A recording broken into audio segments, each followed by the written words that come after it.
Señoras y señores, muy buenas tardes y bienvenidos en nombre de Sociedad Civil Catalana a esta tarde temática que hemos cambiado por lo que antes era cultural, porque son muchos los aspectos que tocamos en este espacio y en los que procederemos a hablar hoy de alimentación. Tenemos con nosotros al profesor Juan José Rodríguez Jerez, que es profesor de la Universidad Autónoma de Barcelona, es experto en alimentación, también en contaminación alimenticia y en cuestiones de nutrición. Y si algo me he olvidado en el currículum, estoy segura que el señor Sueiro dos Santiago lo añadirá en el momento de la entrevista. Antes de cederle la palabra, como siempre, tan solo recordarles que para participar en el coloquio final, les ruego envíen sus preguntas a través del chat y serán transmitidas al invitado. Y sin más, don Santiago, pregunte, que queremos saber. Hola, buenas tardes a todos. Buenas tardes, José Juan. Ante todo, antes de empezar con las preguntas, quisiera dar una serie de noticias. Primero, este es el último programa que se hace como las tardes temáticas. Veremos cómo encajamos los próximos programas, pero el tiempo nos va comiendo y hay muchos programas para emitir. He elegido el tema de la alimentación, pues sobre la alimentación es un hecho que además de ser un hecho cultural, es también un hecho que se le podría amplificar a muchos sectores y a muchas partes de nuestra sociedad.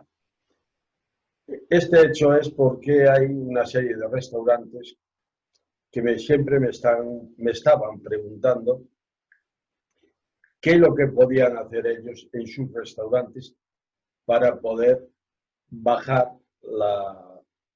la influencia del coronavirus 19.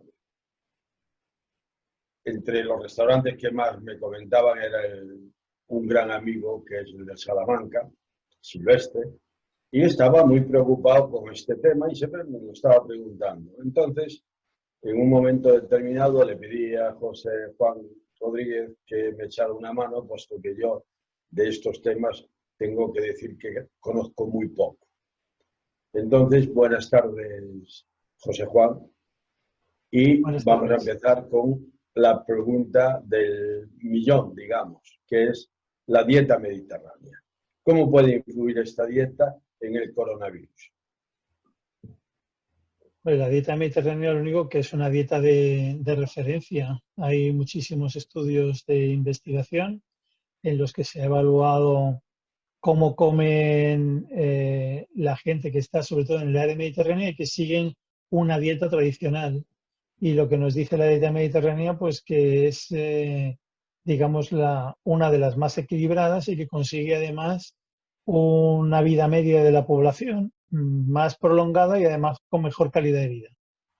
Claro, en la medida que la alimentación tiene muchísima relación, por una parte con el envejecimiento y por otra con la inmunidad o como puede ser el estado de envejecimiento, por tanto el estado de salud de una persona a lo largo de su vida. Entonces, claro, una dieta mediterránea podría tener una mejor respuesta en relación con lo que sería una enfermedad vírica como esta. Lo único que no tenemos datos concretos que digan que si una alimentación de un tipo o de otra es mejor para prevenir o para incluso combatir o para que el número de la cantidad e intensidad de los síntomas relacionados con el coronavirus pues tenga algún tipo de incidencia. Entonces sabemos que a día de hoy la dieta mediterránea es una de las dietas más saludables que podemos consumir hoy en día, pero sí que es verdad que no tenemos una evidencia científica que diga que por tener una dieta mediterránea vamos a sufrir menos los efectos del coronavirus, ¿no? Que afecta a todo el mundo y que afecta casi en principio por igual, ¿no? Sí, pero según tú sabes, ¿qué productos son los que tú crees que pueden influir más dentro de la inmunidad para el coronavirus? Bueno, la inmunidad no es tanto para un microorganismo o para otro, es una inmunidad global de las personas que estén afectadas, ¿no? Y van y va a depender mucho también su estado de salud de base. Es decir, que una persona que, pues, que por algún motivo tenga una inmunidad reducida, y hay otros elementos que influyen en la inmunidad, ¿no? Como puede ser, pues eso, el estado de salud, personas que puedan tener, por ejemplo, situaciones como estar trasplantado o tener una algún tipo de patología que lleve a que esa inmunidad pues sea un poco menor a lo esperada, pues tendrán una capacidad de respuesta siempre menor, ¿no? La edad juega un papel muy importante. Sabemos, y lo podemos ver incluso por las estadísticas que nos van dando cada día, que una persona joven tiene menos probabilidad de sufrir de forma intensa una infección como puede ser el coronavirus, y una persona mayor pues tiene más probabilidad de sufrirlas de manera mucho más agresiva, ¿no? Esto directamente tiene que ver con la inmunidad, porque sabemos que a mayor edad la inmunidad es menor, pero también va a tener que ver con el tipo de alimentación. Con una alimentación deficiente, pues sabemos que si no es una alimentación saludable, pues la inmunidad va a ser mucho peor en personas más jóvenes. Entonces sí que puede tener algún tipo de influencia, pero esa influencia no la tenemos controlada, ¿vale? A ver, siempre hay la famosa discusión si delgados u obesos. Sí. ¿Puede influir este tipo de situación dentro del coronavirus? Bueno, ese es uno de los temas que se están viendo, ¿no? Y sobre todo, pues ha habido algún estudio hecho, por ejemplo, en Estados Unidos y en el Reino Unido, en el que lo que se ve es que uno de los elementos determinantes, o sea, uno de los elementos que más importantes respecto a la aparición de un cuadro agresivo respecto a coronavirus tiene que ver la obesidad, ¿no? O sea, uno de los elementos más importantes es la edad, un segundo elemento muy importante es la obesidad, y luego otro tercer elemento importante son enfermedades, patologías que pueda tener esa persona. Entonces, una persona que, por ejemplo, pues tenga enfermedades cardiovasculares, enfermedades renales, patología hepática, etcétera, pues eso hace que la sintomatología sea más agresiva, pero claramente una de ellas es justamente la existencia de obesidad. Se conoce como es uno de los factores desencadenantes, ¿no? Claro, si Sí. miramos la obesidad en cuanto a proporción de la población, pues sabemos que el nivel de obesidad es muy importante, por ejemplo, en países como Estados Unidos, pero también lo es muy importante en países como México, donde hay un nivel de obesidad bastante importante. Pero también sabemos que en nuestro país, sobre todo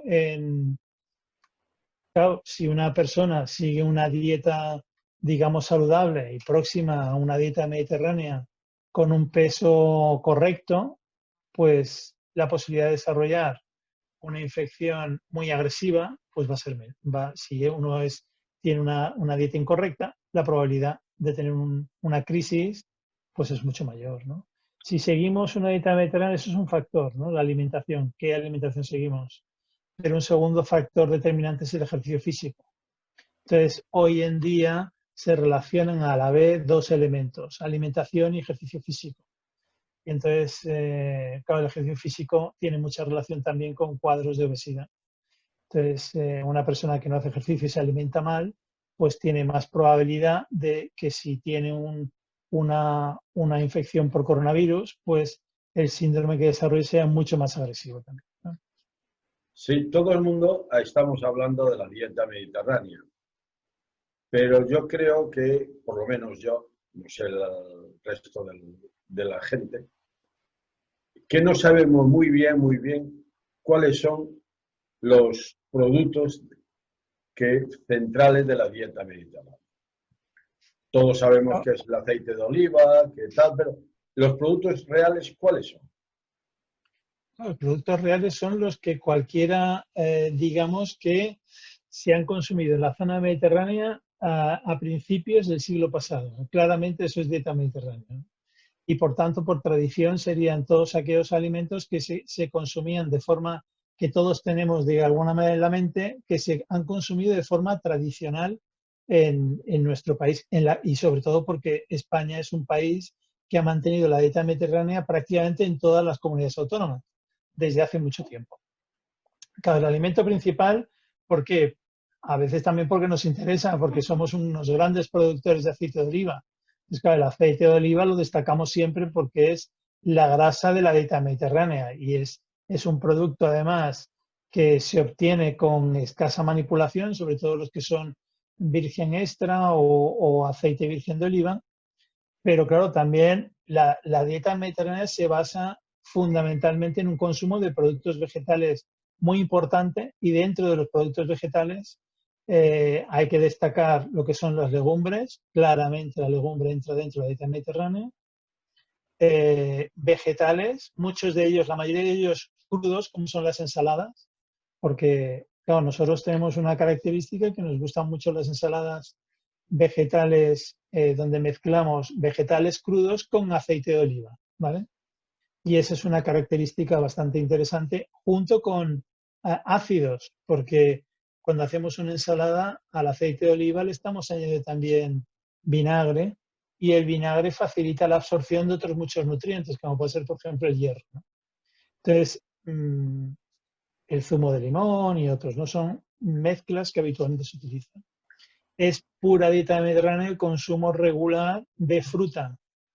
Y dentro de esa fruta los cítricos. Entonces sabemos que consumo de naranjas, de limones, incluso de pomelo, el consumo de cualquier otra fruta dentro del entorno mediterráneo, al que se han incorporado otras muchas frutas que no eran propias de aquí, porque el plátano se incorporó, se incorporaron otros alimentos tropicales, como pueden ser, o que venían de lugares más lejanos, como puede ser el kiwi y otros más que hemos ido incorporando, pero que seguimos consumiendo como fruta fresca. Y nosotros cogemos la fruta, la pelamos y nos la comemos, ¿no? Pero entran de lleno todos los fermentados. Entonces, ¿qué es muy mediterráneo? El pan, que la gente dice, bueno, el pan es un alimento súper mediterráneo y es un producto fermentado. Es muy mediterráneo el consumo del vino, por ejemplo, que el vino es también un producto fermentado. Es muy mediterráneo el consumo del queso, del yogur, son productos lácteos fermentados. Y es muy de la dieta mediterránea, aunque no le gusta a mucha gente reconocerlo, los embutidos, porque ha sido una manera de consumir carne de forma a largo plazo cuando la carne cruda no se podía consumir, ¿no? Y luego es muy mediterráneo también el consumo de pescado, pero sobre todo también el consumo de pescado azul pequeño. Es decir, pues incluimos ahí las sardinas, los boquerones, los jureles, etcétera. Pescado de proximidad que se consume sobre todo en verano, que es en la época que tiene mayor cantidad de grasa insaturada y poliinsaturada, ¿no? Y a todo esto le hemos incorporado otras cosas, pues del pescado pequeño azul, pues hemos añadido el atún, hemos añadido la merluza, hemos añadido una serie de alimentos, ¿no? De manera que, por ejemplo, en España somos el mayor consumidor de pescado de Europa, ¿vale? Y sabemos que la grasa del pescado pues tiene unos efectos positivos a nivel cardiovascular. Y hemos incluido la carne fresca porque cuando hemos empezado a tener todo el mundo frigorífico y se ha incorporado el frío en la alimentación, pues hemos podido empezar a consumir carne fresca. Lo único que todo eso son alimentos que pueden estar incluidos dentro de la dieta mediterránea. Lo único que ocurre es que luego están las proporciones, porque a veces no importa solo el alimento, sino que interesa la proporción. Entonces, en la proporción es curioso que hay un parámetro interesante, por ejemplo, en la dieta, por así decir, ideal, que se dice a nivel mundial, y es que la proporción de grasa que entra en la dieta diaria de una persona no debería ser superior, por ejemplo, a un 30%. Esa es la cifra, digamos, tope. Pero cuando revisamos la dieta mediterránea, como le ponemos aceite de oliva a todo, sobre todo aquí ponemos mucho aceite de oliva, pero también en Italia, también en Grecia, también en otros países del norte de África, le ponemos aceite de oliva a casi todo, el porcentaje de grasa en la dieta mediterránea es de un 40%. Luego es más elevado justamente por la utilización del aceite, ¿no? Luego, a nosotros consideramos que es muy saludable consumir hidratos de carbono a diario y consumir una cantidad de proteína controlada. Entonces, ¿qué quiere decir? Pues que y que la proteína además tiene que ser vegetal. Por tanto, ¿ahí dónde vamos? Pues que hay que consumir pasta y legumbre todos los días, o pasta o legumbres todos los días, ¿no? E incluso la mezcla de la legumbre con cereales, legumbre con arroz o legumbre con algún otro tipo de cereal, como puede ser el pan, ¿vale? Luego, y por otra parte, el consumo de carne pues tiene que ser menos. Tenemos que intentar consumir carne pues a lo mejor 2, 3 veces a la semana y no consumir carne todos los días. Entonces, lo importante es el tipo de producto y luego son las cantidades. Hay un tema que es la mezcla de alimentos. O sea, hay alimentos que dentro de una misma dieta casan y no casan. Por ejemplo, si yo, el arroz que tú me lo decías, yo le implemento una serie de complementos, aún estando dentro de la dieta mediterránea, no tienen por qué ir bien en aquel momento y en aquel tipo de plato, ¿no? Bueno, sobre todo es que sabemos que la mezcla favorece la absorción de nutrientes, ¿no? Entonces, sobre todo sabemos que es muy importante la mezcla de legumbre con cereal. O sea, arroz con lentejas, arroz con alubias, arroz con garbanzo, o bien cereal con el cereal como puede ser el pan, con lo mismo con legumbre. ¿Por qué? Pues porque la legumbre y el cereal equilibran la proteína y hacen que el cereal, al cereal le faltan algunos aminoácidos, una parte importante de las proteínas que nosotros necesitamos, y a la legumbre le faltan otros. Entonces, al mezclar los dos, conseguimos un equilibrio. Entonces, si hacemos lo que se dice esto de, y además es muy tradicional, todos sabemos que en casa, en los pueblos, cuando se hacen legumbres, no se hacen la legumbre sola. Eso es algo que ha salido justamente en los últimos años porque se decían que como los hidratos de carbono engordan, pues entonces mejor hacer un plato de legumbre sola sin mezclar con nada. Es un error. Entonces, la mezcla hace que la proteína sea de mejor calidad. Pero si luego nosotros, por ejemplo, cogemos unas lentejas que mucha gente dice, oye, pues si te falta hierro, toma lenteja porque la lenteja tiene mucho hierro, ¿no? Sabemos que, por ejemplo, el hierro que puedan tener las legumbres, para ser absorbido, necesita otras cosas añadidas.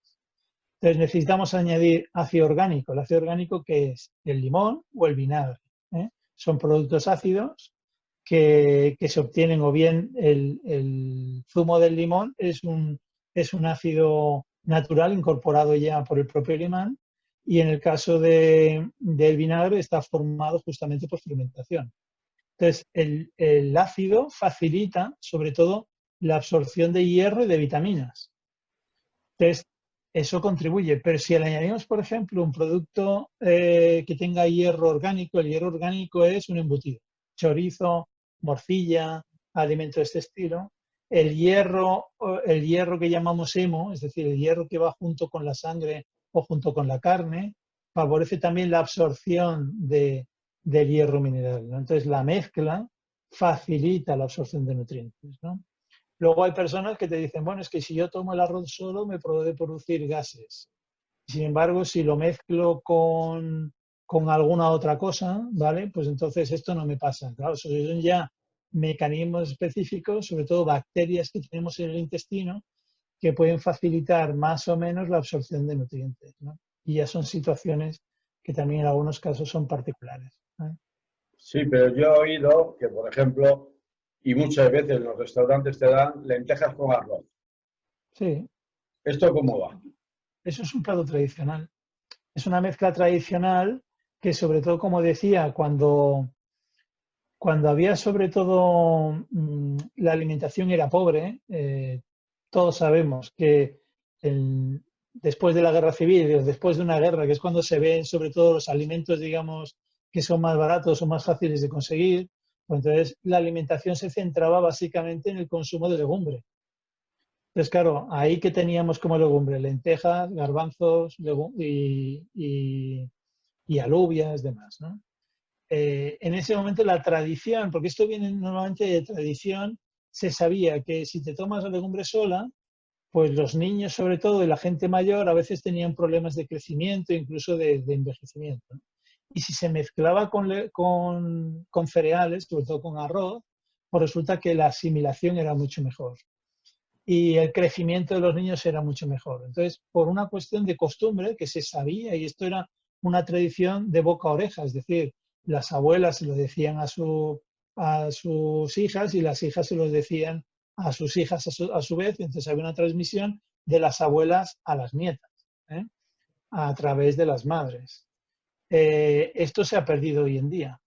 ¿Por qué? Porque mucha gente no come, o sea, come, perdón, pero no cocina.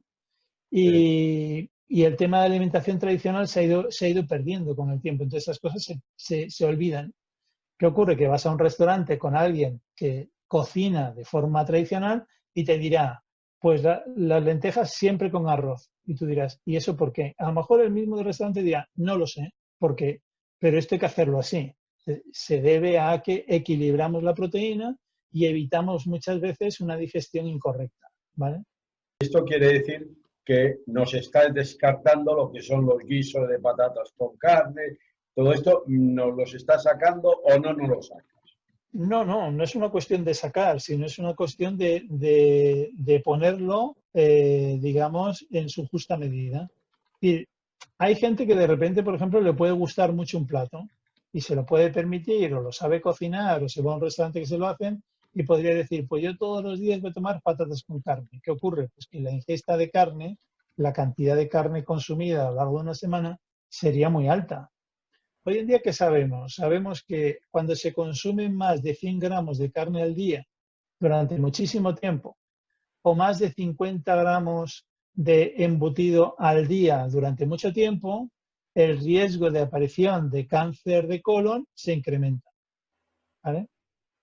Entonces hay gente que con esa información empieza a decir, la carne produce cáncer. No, la carne no es que produzca por sí cáncer, sino que puede producir cáncer cuando hay un consumo elevado durante mucho tiempo. Si nos dedicamos a tener dietas monótonas, es decir, carne todos los días, o pescado todos los días, o un producto todos los días, entonces nuestra dieta deja de ser saludable. La ventaja de la dieta mediterránea es la mezcla de muchísimos productos a la vez, ¿vale? Verduras, frutas, legumbres, pero siempre con una pequeña cantidad de carne y una pequeña cantidad de embutido, incluida, pero en pequeña cantidad. Con esto nos está sacando a los que estamos confinados los platos de cuchara, que además a mí me gustan mucho. Pues pero... no, porque no sé si veis la imagen que tengo detrás, yo estoy ahora mismo en La Rioja y La Rioja es exactamente una región donde si algo domina es el plato de cuchara. Y desde luego son absolutamente maravillosos, ¿no? Y justamente lo que hace un plato de cuchara es mezclar ingredientes, cocerlos a la vez y permitir que interaccionen entre sí, ¿vale? Lo único que platos de cuchara hay muchos. O sea, hay platos de cuchara que son de legumbres, de pescado, de carne, de etcétera, etcétera, muchísimas mezclas, ¿no? Lo importante es hacer una dieta que sea variada, donde la mayor parte de esta dieta sea vegetal. Vuelvo a poner otra vez el ejemplo que además me has preguntado antes de un plato de lentejas con arroz, ¿no? Sí. El plato de lentejas con arroz, la mayor parte del plato de lentejas con arroz son vegetales. Legumbre, lenteja, cereal, arroz. Pero a eso además le podemos añadir chorizo, por ejemplo, y una cierta cantidad de morcilla. ¿Qué cantidad de producto de origen animal puede llegar a tener un plato de lentejas con arroz? Pues a lo mejor tiene un 10% escasamente. Eso se convierte en una dieta equilibrada porque tenemos una pequeña cantidad de producto cárnico y una gran cantidad de producto vegetal. Plato de cuchara, perfecto. Ahora podemos decir, vale, pues unas patatas, por ejemplo, con carne. No hay un producto más estupendo, por ejemplo, que unas patatas riojanas, ¿vale? Que llevan chorizo y que pueden llevar carne u otra cosa. La mayor parte del plato son patatas. Y las patatas es un tubérculo, ¿vale? Que la característica más importante entre los nutrientes de la patata, por una parte está el almidón, el hidrato de carbono. Pero es que por otra parte, esa misma patata tiene vitamina C, que la gente no lo sabe. Y hay países, por ejemplo, en el centro de Europa que no toman cítricos y no tienen escorbuto. Y en parte, pues tienen vitamina C por la patata y por los pimientos, que también es un producto que tiene una gran cantidad de vitamina C. ¿Qué cantidad de carne tiene, por ejemplo, un plato de patatas con carne? Pues al que le guste mucho la carne, pues a lo mejor tiene un 50%.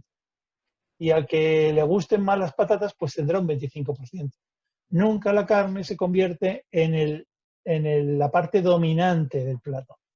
Si quitamos el agua, si quitamos las patatas, al final resulta que por mucho que queramos, la cantidad de carne que pongamos, aunque la mitad del plato sea carne, normalmente nunca está por encima de un 35%, 30-35%. Luego, no es la carne el factor mayoritario, sino que justamente es un producto vegetal, ¿vale? O sea, mira, yo soy gallego y ahora que has hablado de las patatas, tenemos fama de que sabemos mucho de patatas. Oye, el cocido gallego, ¿qué te parece? Bueno, todo eso va a depender sobre todo de la cantidad de anexos que se le ponen, ¿vale? Lo que también se le dicen en Andalucía los sacramentos, ¿no? Que se le ponen a las patatas, ¿vale? Entonces, si nosotros nos pasamos de la cantidad de grasa, lo único que ocurre que sí que es verdad que al calentar, pues entonces la grasa se disuelve y entonces ahí no tenemos una grasa que es aceite de oliva, sino que tenemos una grasa animal que puede ser una grasa saturada, ¿vale? Entonces, el equilibrio está en la mezcla y en la cantidad, ¿vale? Sí, de hecho, hay muchas veces que se pueden poner las patatas, se pueden poner incluso a veces también algo de garbanzos y luego aparte se pone como carne, panceta y otras cosas cocidas, ¿no? Entonces, cada uno se puede poner la cantidad que quiera. El que más cantidad de grasa come hace un plato menos saludable y el que menos grasa se pone hace un plato más saludable, ¿de acuerdo? Entonces, depende, pero siempre la parte de producto de origen animal tiene que estar en minoría en el plato. Ese es un concepto que tenemos que asimilar, pero no porque una vez digamos, es que yo me he comido, por ejemplo, unas patatas, como decía, del cocido gallego, y es que había un montón de carne, eso es peligroso. No, eso es peligroso cuando ocurre de forma sostenida. Es decir, yo esto lo hago todos los días durante 20 años en mi vida. Entonces, cuando estamos en una situación de, digamos así, de riesgo alimentario, ¿no? Pongo, por ejemplo, el ejemplo de lo que puede ocurrir en un país como Estados Unidos, ¿no? ¿Qué ocurre? Que ahí puede haber el consumo de carne en Estados Unidos es elevadísimo. Es uno de los consumos más altos en el mundo, ¿vale? Y todos sabemos que además, ¿qué tipo de carne comen? Comen carne en hamburguesa, en gran cantidad. Y entonces le ponen una gran cantidad también, la mezclan con grasa porque el producto tiene una mejor textura. Tú lo masticas, tiene más sabor y además más suave.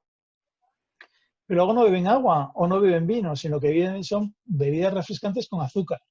Y luego de postre no toman fruta, sino que toman pasteles con más azúcar y gran cantidad de grasa y tal. Estas personas tienen un nivel de obesidad muchísimo mayor y además la dieta es absolutamente desequilibrada, ¿vale? Bueno, pues mi última pregunta ya, porque tengo que dejar el tiempo para los que quieren hacerte otras preguntas. ¿Por qué salimos más obesos del confinamiento? Bueno, sobre todo eso tiene que ver con el ejercicio físico. Claro, si a nosotros nos cogen a mucha gente, ¿qué le ocurre? Le dicen, no, tienes que quedarte en casa y te vas a tener que quedar en casa 3 meses y ahora a partir de ahí en tu casa de lo que te dé la gana, pero no salgas a la calle. Claro, si una persona caminaba todos los días 1 hora y ahora deja de caminar, vamos a poner solamente ese ejemplo. Y vamos a suponer que esa persona camina muy despacito, quemando, por ejemplo, 2 kilocalorías minuto. Caminar así por la calle despacito, viendo, por ejemplo, escaparates y tal, pues a lo mejor vamos a gastar 2 kilocalorías minuto. 1 hora cada día, pues serían 120 kilocalorías. Esos son 12 gramos de grasa. Si yo como exactamente lo mismo, pero no camino a esa hora, 12 gramos de grasa por 100 días es 1,5 kilos. Que además estoy en casa y además, como estoy cansado, me tomo un bombón y además me tomo no sé qué y tal, pues a lo mejor son 5 kilos, o son 6 kilos, o son lo que sea, ¿no? Entonces, tiene que ver mucho con que la gente cuando está deprimida come y lo que más le gusta comer es chocolate y productos grasos, bombones, pasteles, etcétera, y que no hacemos ejercicio físico, ¿vale? A ver, yo andaba mucho por casa, o sea, el pasillo saludaba ya hasta las rayitas del parquet. Ya las conocía, ya me dio tiempo hasta de contarlas. Pero de todas formas, he cogido 2 kilos. Y no soy una persona que vaya a la nevera a ver qué hay. Todo el mundo sabe por qué engorda, todo el mundo sabe, todo el mundo tiene un secreto, en el tema peso, todo el mundo tiene un secreto inconfesable. O sea, hay gente que le encanta el pan, llega a su casa con el pan caliente, humeante, y entonces llega a casa y se ha comido la barra prácticamente entera. Hay otro que le encanta el chocolate, hay quien le puede encantar el queso, hay quien le encanta. siempre nos encantan alimentos con mucha energía. ¿Por qué? Porque nuestro cuerpo nos pide la energía y a cambio de esa energía nos devuelve placer, es decir, nos devuelve una situación de que nos encontramos bien, ¿vale? A quien le encantan los frutos secos y de repente coge cacahuetes y se come una bolsa entera. Cada uno tiene su secreto y todos sabemos que cuando te pasas en algo de esto, en ese momento has engordado 1 kilo, ¿vale? El que se come galletas de estas filipinos que tienen chocolate, que se come las galletas de nata, que se las come de limón. Todo el mundo tiene algo de esto, ¿vale? Entonces, Bueno, si José controlamos Juan, eso, normalmente no engordamos. Si no lo controlamos, engordamos seguro, ¿vale?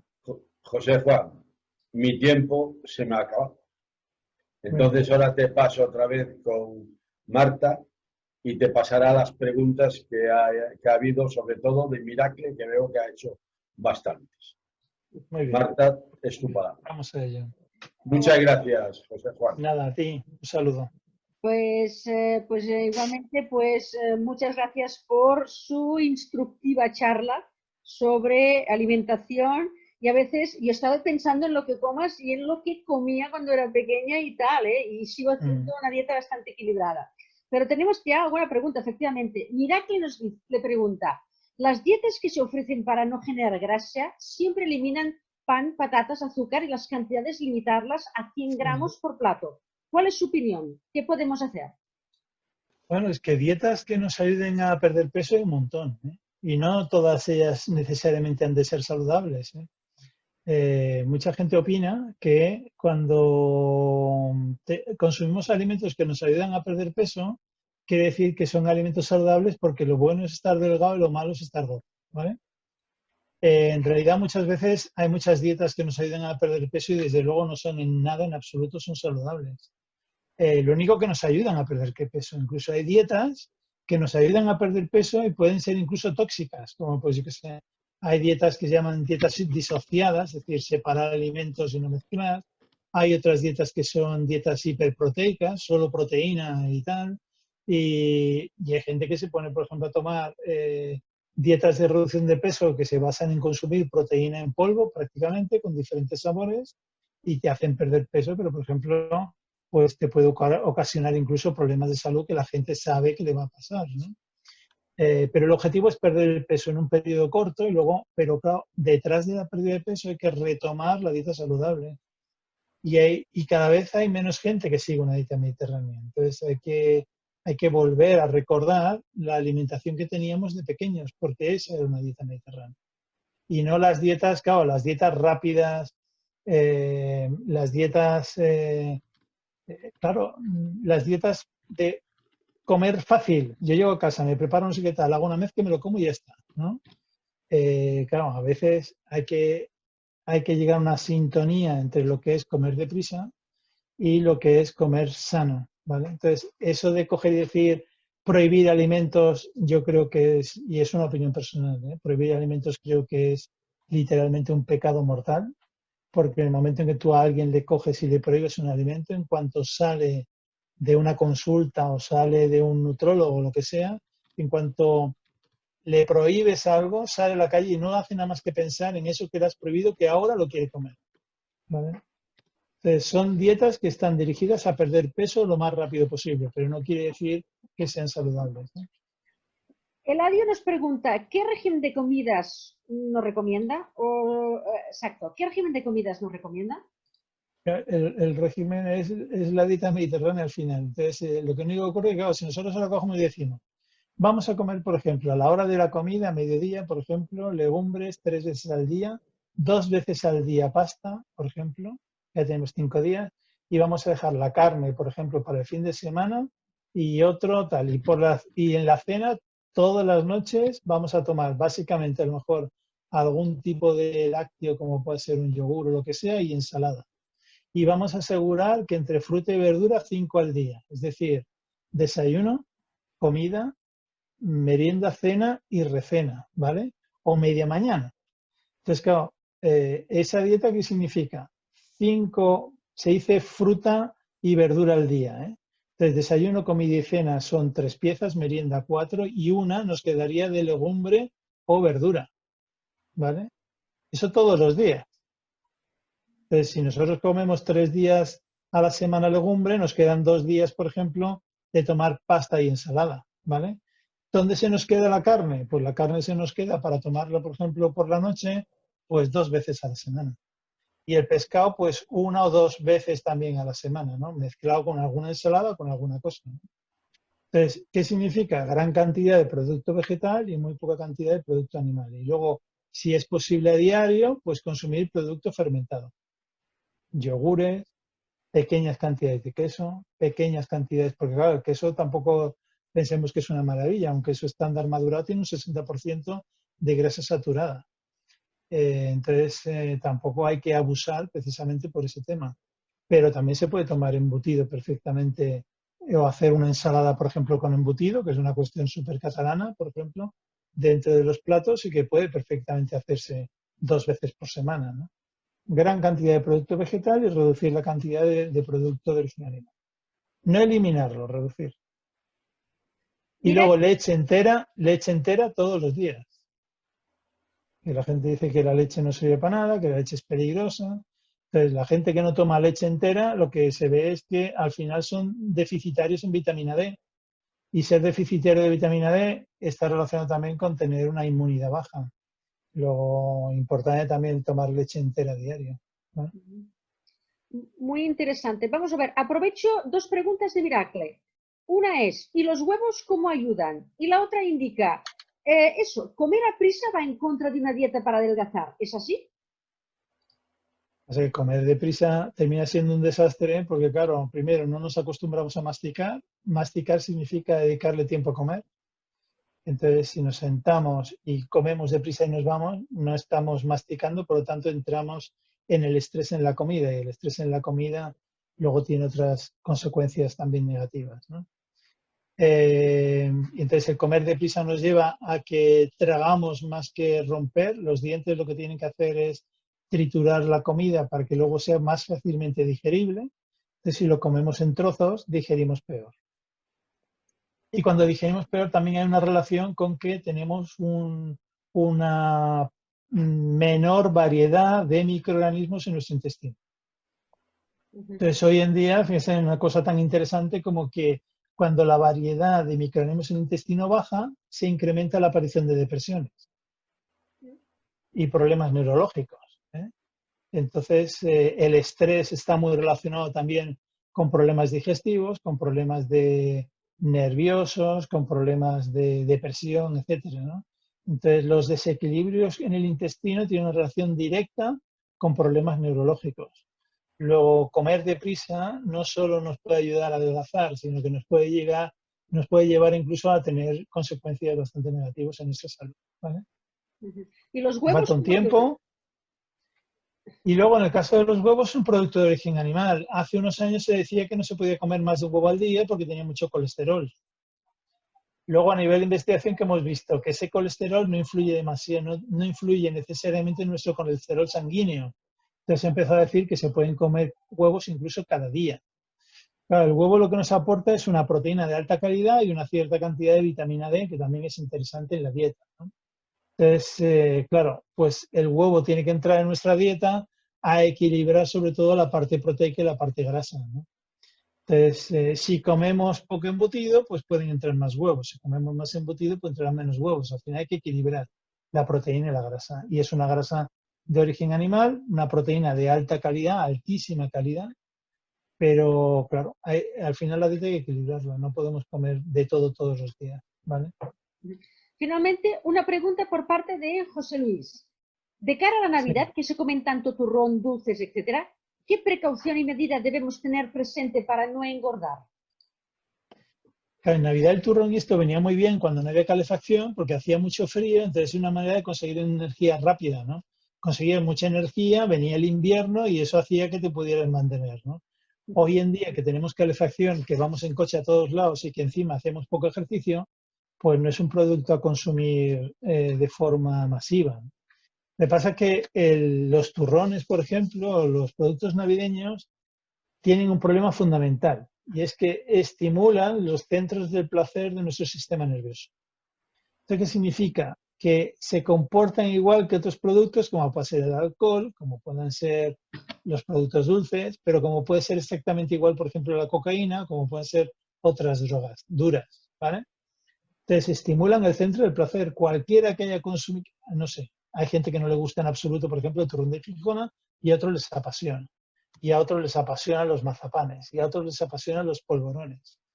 Hay un dicho en publicidad, ¿no?, que a veces te dicen, intenta comer solo uno. Es una expresión, no recuerdo el producto, pero había un producto y te decían, intenta comer solo uno. ¿Por qué? Porque saben perfectamente que cuando te lo metes en la boca, lo masticas, la cantidad de aromas que salen, la textura suave que tiene, la facilidad para tragar, parece increíble, pero que facilite el tragar y sea suave, nos dan un montón de inputs positivos, ¿no? Entonces, ¿qué ocurre? Que te comes uno y tu cerebro te está diciendo, me gusta, come más. Y nosotros no somos capaces de decir, no. Entonces nos comemos más. Hay gente que es capaz de decir, no, un poco y ya está. ¿Por qué? Porque no le gusta, no nota el sabor. De hecho, esa gente, cuando hablas con ellos muchas veces, te dicen que les da sed o que les produce una sensación rara. Entonces, ahí hay algo extraño que le da una respuesta negativa y entonces bloquea esa sensación de placer, ¿no? Pero que le gusta, come un trocito, no un trocito nada más. Y cuando come un trocito dice, no sé, espera, voy a coger solo un poquito más. Y ya se come media barra, ¿no? Entonces, tiene mucho que ver con esto. Entonces, si nosotros ponemos una fuente de dulces de Navidad entera, va a ser muy complicado que solo seamos capaces de comer una pequeña cantidad. ¿Por qué? Porque es nuestro, lo hemos puesto nosotros, nos da la gana y punto, me lo como y se acabó. Entonces, ¿qué ocurre? Pues que es un alimento que si me está proporcionando una cantidad de energía importante, cuando se hidrata para absorber, nuestro peso va a aumentar de manera muy significativa. Entonces, todos sabemos que al que le gusta el dulce navideño, después de Navidad, pues engorda 3 kilos, 4 kilos, ¿vale? Porque además haces menos ejercicio, porque además lo celebras y ya está, ¿no? Claro, la cuestión sería que cuando uno pone el plato, poner cantidades pequeñas y muy poco. Porque a la hora de cenar, por ejemplo, comer, hay un plato pequeñito y si de repente quieres pegar un atracón, pues tienes solo del plato y a lo mejor te cuesta más tener que ir a buscar la barra y cortarla. Eso te cuesta más trabajo. Pero sabemos que lo que tienes en el plato habitualmente vuela. Y entonces, de lo que menos te gusta, tienes que poner más. ¿Vale? Y de lo que más te gusta, menos. Y un platito pequeño. Entonces, ¿eso qué hace? Que no abuse. Hay gente que incluso dice, como me coma uno, no paro. Y entonces tienen la capacidad de aguantar a no comer o a comer poco, ¿vale? Pero claro, cada uno tiene su estrategia, pero todos sabemos que es muy complicado pues sobrevivir a la tentación, ¿vale? Serrat decía, la mejor manera de evitar las tentaciones es caer en ella, ¿no? Y eso es una práctica que en el caso de los dulces de Navidad, pues todo el mundo lo practica con frecuencia, ¿vale? Entonces caemos en la tentación y ya está. ¿Eh? De acuerdo, pues nosotros, señor José Juan Rodríguez Jerez, hemos caído en la tentación de escucharle atentamente y ha sido todo un placer educativo, instructivo y buen seguro que tomamos buena nota de ello. Le damos sinceramente las gracias en nombre de Sociedad Civil Catalana y de la Sectorial de Cultura el haber participado en estas tardes temáticas hablando de alimentación en COVID y sin COVID, porque la atención es en general. A todos los asistentes a esta charla, pues muchísimas gracias por su presencia y bien, tal como ha dicho pues Santiago, este ha sido el último capítulo de las tardes temáticas. No veremos qué pasará, pero les damos de nuevo las gracias por todos los que han asistido a las mismas. Un placer y hasta pronto o hasta luego o no sabemos cuándo. Muy bien. José Juan, gracias por la charla, ha sido altamente satisfactoria y ya nos iremos comunicando. Nos iremos viendo por ahí seguro. Venga. Vale. Un saludo. Gracias. Venga. Hasta luego a todos. Adiós. Adiós. Adiós.